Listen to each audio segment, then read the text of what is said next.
Congratulations with this major step towards a better life with your dog. Over the last couple weeks, your dog has learned a lot, and now it's our turn to pass that on to you. You just got your dog back, and we know you're super excited, but there's 3 main things that we need you to remember in order for all of this to be successful.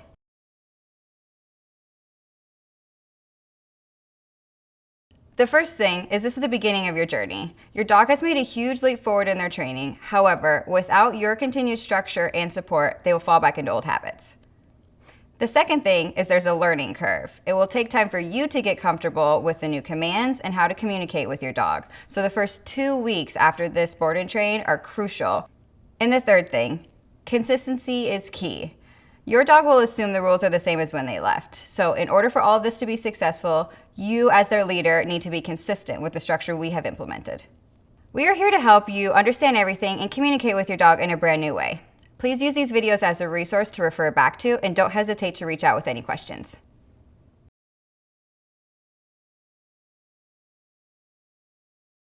Yes, I know you love your dog and they love you too. However, there's more than that. In order for this to be successful, they need to believe that you will follow through with what you say. This means you need to communicate with them clearly. This means rewarding them fairly and correcting them fairly. Our clients sometimes jokingly ask, "Can you just move in with us? Our dog is so much better when you're around." Here's the reason why dogs tend to act better when their trainer's there. It's clarity and believability. We as trainers clearly communicate to dogs what we accept and what we don't accept. We reward their good behaviors, we correct their bad behaviors. We enrich them and we love them and spend time doing the things that they want to do. Remember, this is a team effort. If you're not invested, your dog won't be either.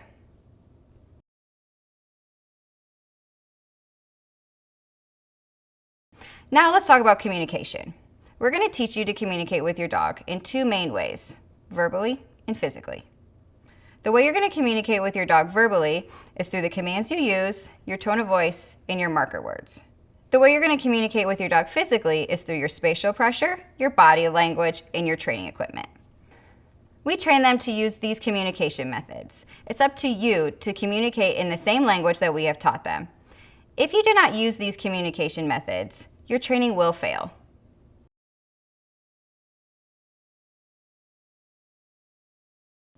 The first part of verbal communication is the words that we use.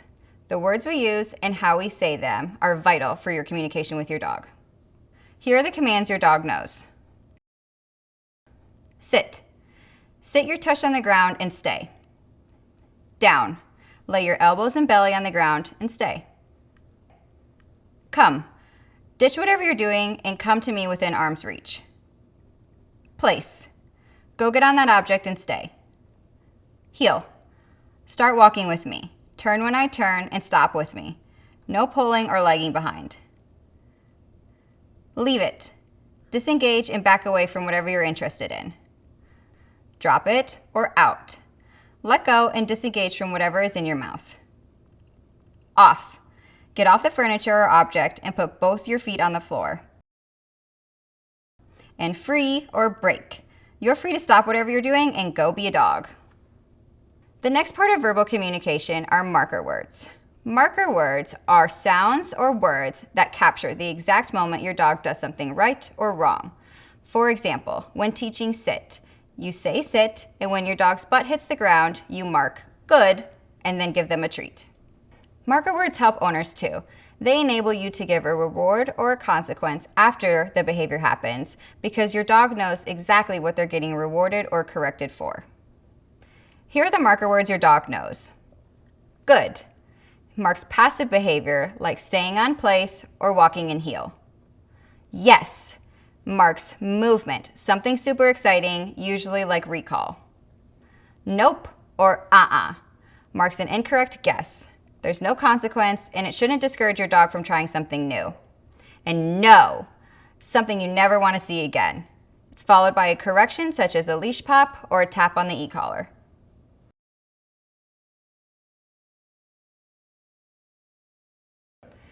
The second form of communication is physical communication. This includes your body language, your spatial pressure, and your training equipment.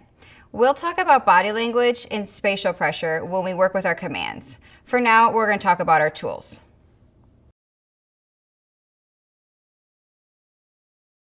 This is a slip lead. It's a leash and collar combination. You'll use it when your dog already understands leash pressure. You'll use it to move your dog from one place to another quickly, like a quick potty break, or in heel when they're not pulling.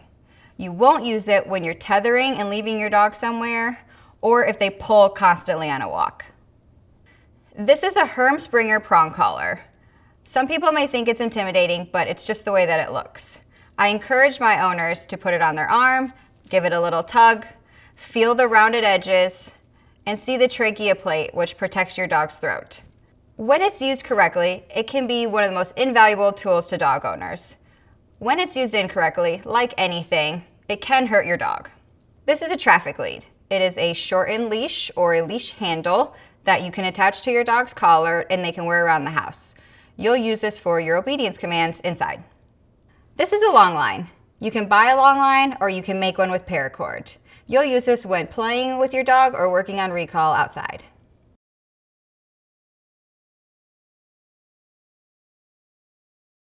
This is the e-collar. This is one of the most valuable tools you can use when training your dog. There's a lot of misconception about e-collars. This is not a shock collar.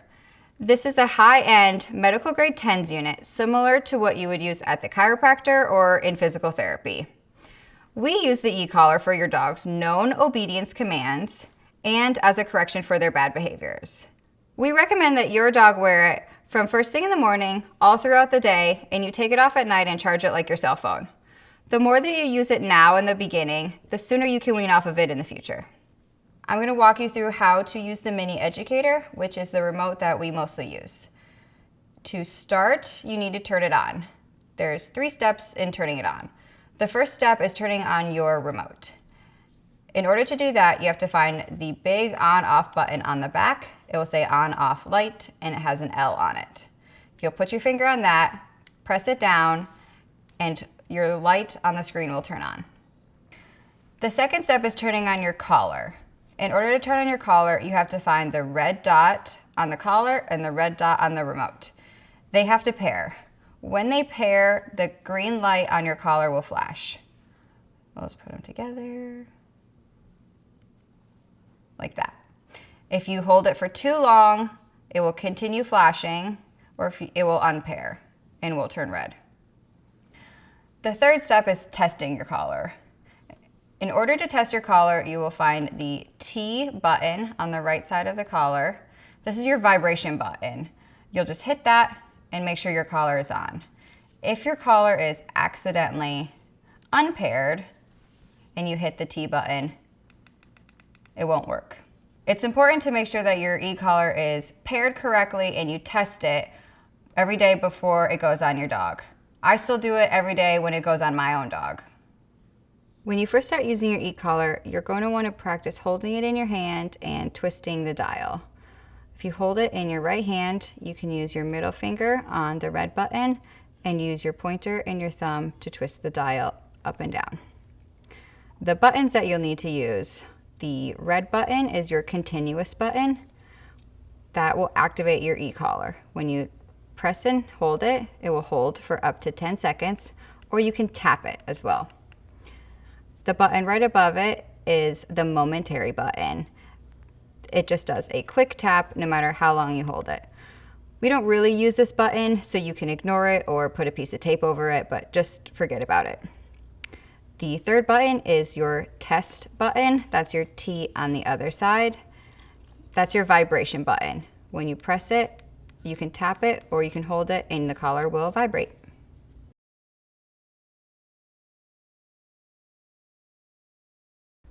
We're going to talk about how to put the slip lead on your dog. In order to put it on, you have to take your leather tab and expand it, and it becomes a lasso. You will throw it over your dog's head, right behind his ears, right under his jaw, and then close the tab so it's nice and snug on his neck. You should get all the fat rolls out of the way, and it should be on the highest part of his neck with the tab in the back. Putting your prong collar on your dog. The first thing you have to do is unhook the prong collar. Any of the links will unhook themselves, so you'll start with that. Come. You'll go around your dog's neck, right under his ears, and you'll connect it. Stick one corner in, squeeze it, and turn the other corner. And then you can just simply twist around. You'll need your D ring that has a swivel on it on top, and your other ring on the bottom. And this is where you will connect your leash. Just like that. To put on the e-collar, you're going to put it around your dog's neck, thread it through. Right now, it doesn't matter which buckle it's on because we'll adjust that. Once it's on a little bit, you want to find a muscle back here, find the skin, and put the contact point on the skin, and then you can adjust the tightness of the collar. The collar has to be touching skin in order to work. You should be able to fit one finger underneath the contact point without it hurting, and then 2 fingers underneath the strap. If you put the collar on and you can rotate evenly around his neck, it's too loose. When you move the collar, the skin should move with it.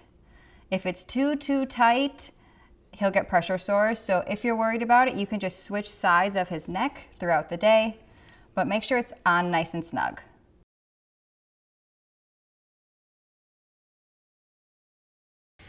To start sit with your dog, you're going to have a leash on them, treats in your hand. You're going to hold up with pressure on the leash and ask for sit. You can use the treats as a lure. Sit. May sit. Good. Mark good when their butt hits the ground, and then reward them. I'll show you again. Nice free.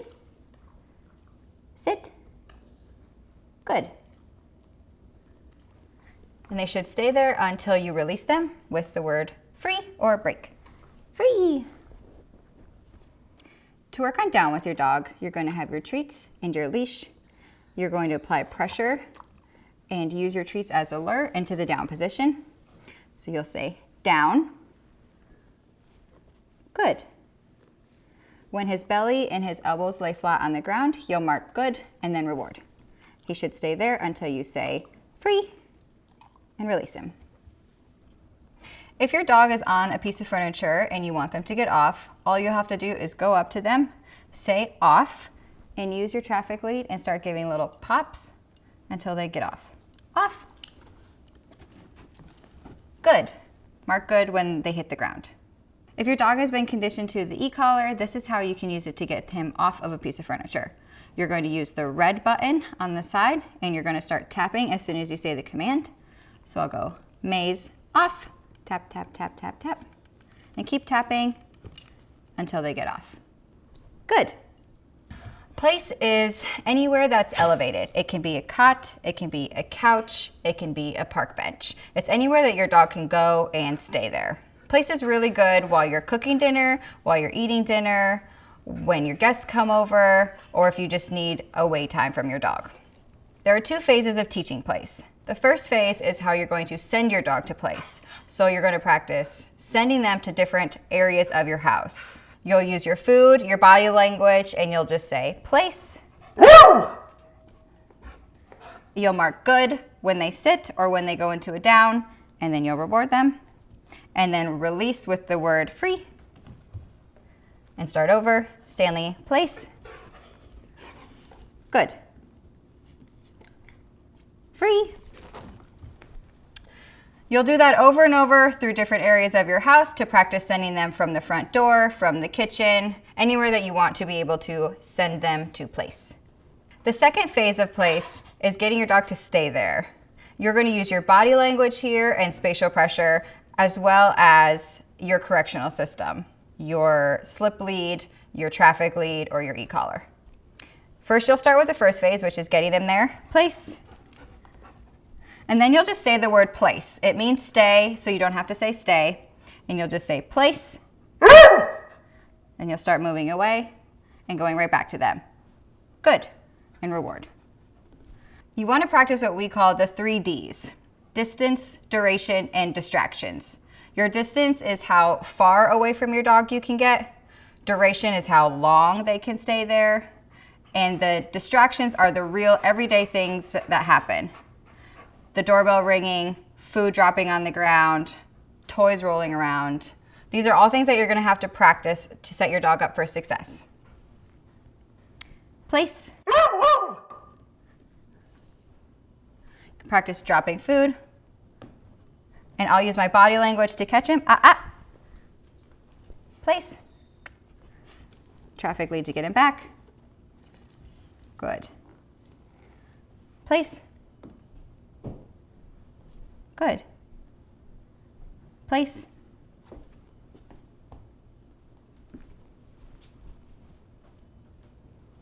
Good.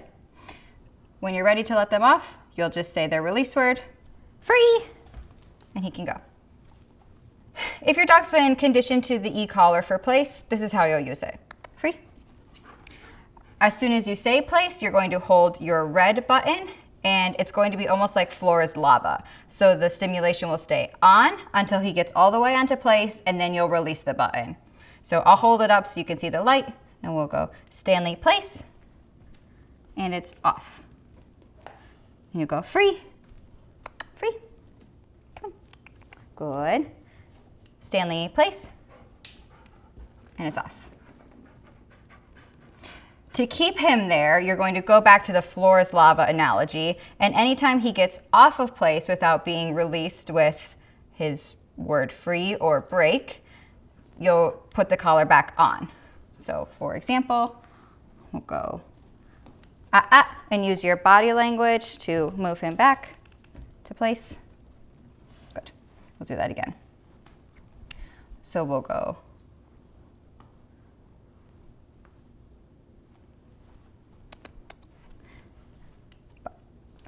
collar's on, Stanley place, and it goes back on. To start practicing come with your dog, you're gonna have them on a place board or a sit or a down while they're paying attention to you, so not distracted.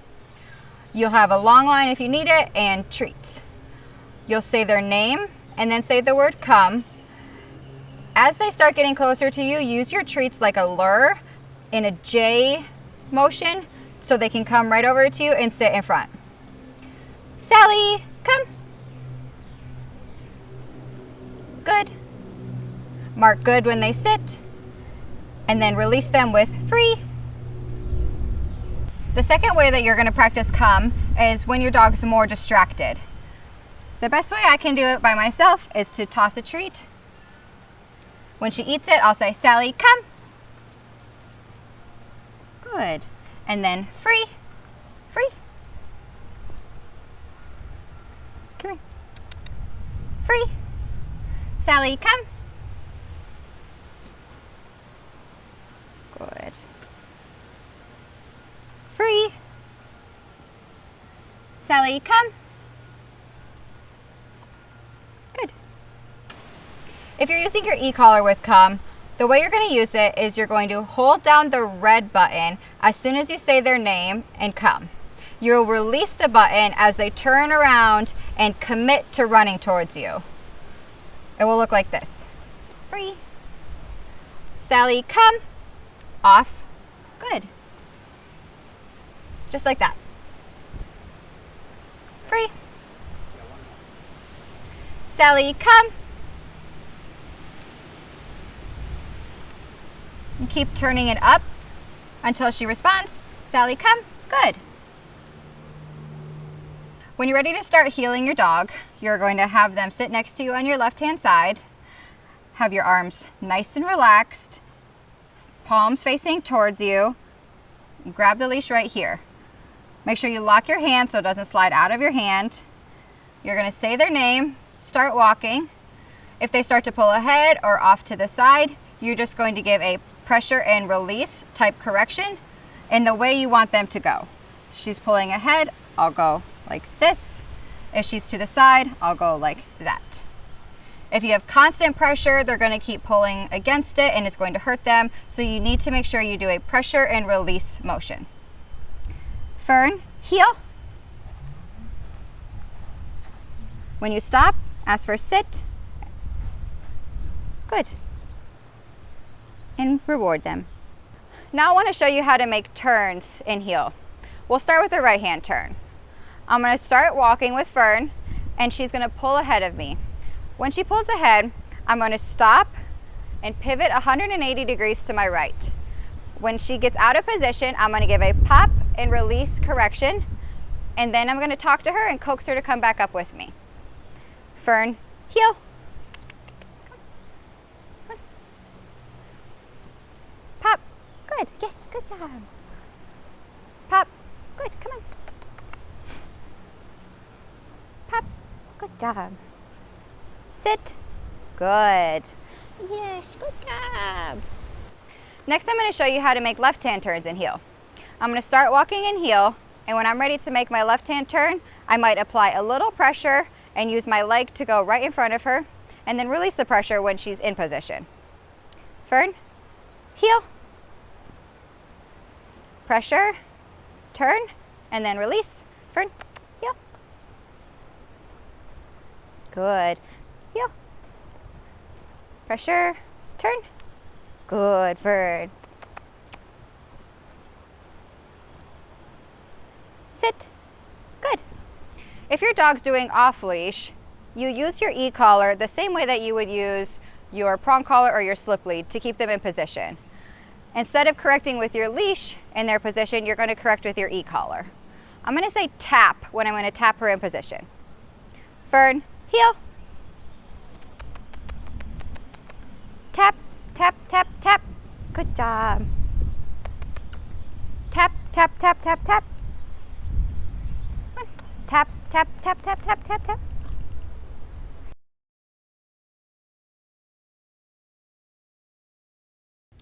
We know there's a lot of information to go over. Rewatch these videos, go reread your Go Home pack, and reach back out to your trainers. We're here to support you. Remember, this is the beginning of your journey, not the end. And thank you for choosing Canine.